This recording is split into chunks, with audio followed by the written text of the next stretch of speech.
Hi. My name is Ranji Putra. I'm going to tell you a story about Indonesia's startup unicorn. We don't have one yet, but we have potentials. We'll talk about it later. This video is created as an assignment of business financing subject in Prasetya Amalia Business School. Reach. The voice you heard is created by yakitome.com, an online text-to-speech converter. And this presentation is supported by Movely, an online animated presentation video maker. Okay, back to the topic. Lately, we saw a massive growth in startups. Everyone now is trying to build a new one, and it looks cool. Do you know what is the average number of new businesses that start up worldwide each day? A lot. Dr. Paul D. Reynolds, Director, Research Institute, Global Entrepreneurship Center said, "Actually, there are no exact figures about how many startup starts each day, but we can assume based on what we know. Worldwide, there are about 300 million persons trying to start about 150 million businesses. About one-third will be launched, so you can assume 50 million new firm births per year, or about 137,000 per day.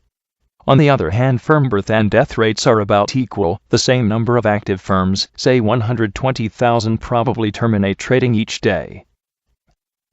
The main reason for this startup explosion, as it has come to be known, is that the basic building blocks for digital services and products have become so flexible, cheap and ubiquitous, that they can be easily combined and recombined. Snippets of code, cloud computing and other services, and the internet itself, which is now fast, universal and wireless. As a result, startups can be lean.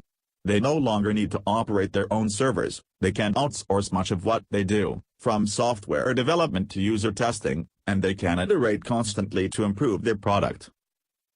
But just having a startup is simply not enough. Build a startup means you have to solve a problem, disrupt the conventional, or conquer the market. At the end of the day, some of them will be sold to big companies in high valuations as a unicorn startup. Based on my personal opinion, becoming a unicorn is important.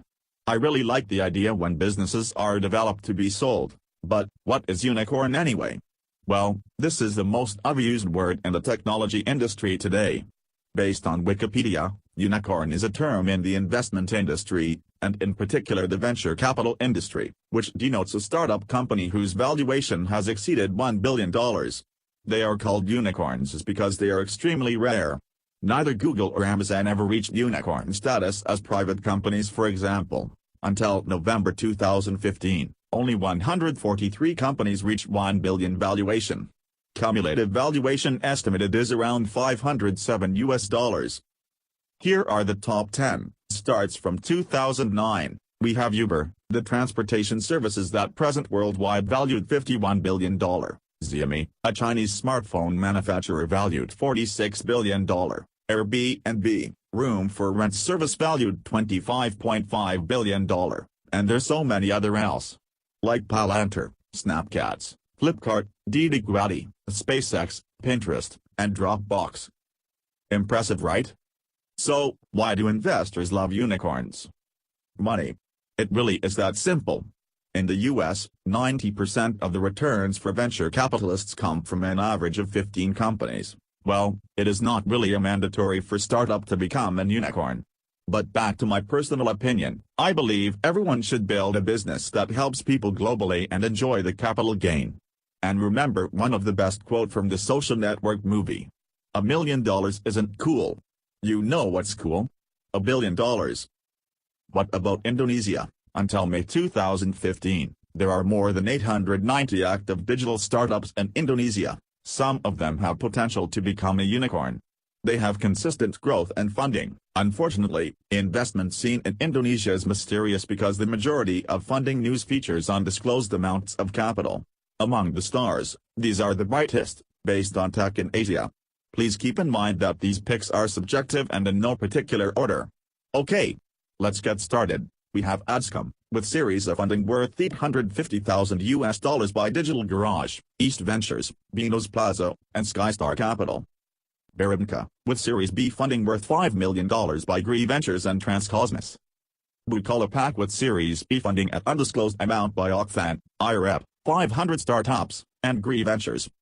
Sikaja at seed stage with undisclosed amount by Comparator and Mountain Sea Ventures. Males Banjet with series of funding at undisclosed amount by Redright Partners and 500 startups. Craig with series of funding worth $1,300,000 by Convergence Excel and M&Y Growth Partners. Tutton with Series B at undisclosed amount by IDS Source, Cyber Agent Ventures, TMS Entertainment, and Up Venture Management. Traveloka with series of funding at undisclosed amount by Global Founders Capital. VIP Plaza at seed stage with undisclosed amount by Cyber Agent Ventures.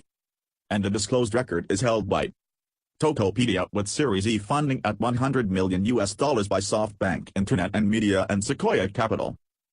Despite of the record held by Tokopedia, some analysts said that Traveloka will be the first one to become a unicorn from Indonesia. So, what is Traveloka?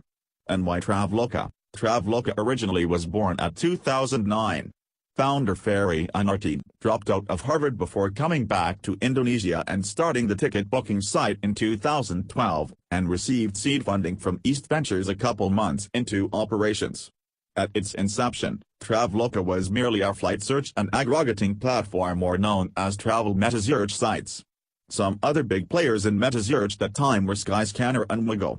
In 2013 Skyscanner valued at $800 million after a funding from Sequoia. Wigo, a leading meta-search site in Asia, also received funding of $17 million in Series C, but in 2013, Traveloka did pivot its business. Pivoting means shifting business model to reach bigger growth.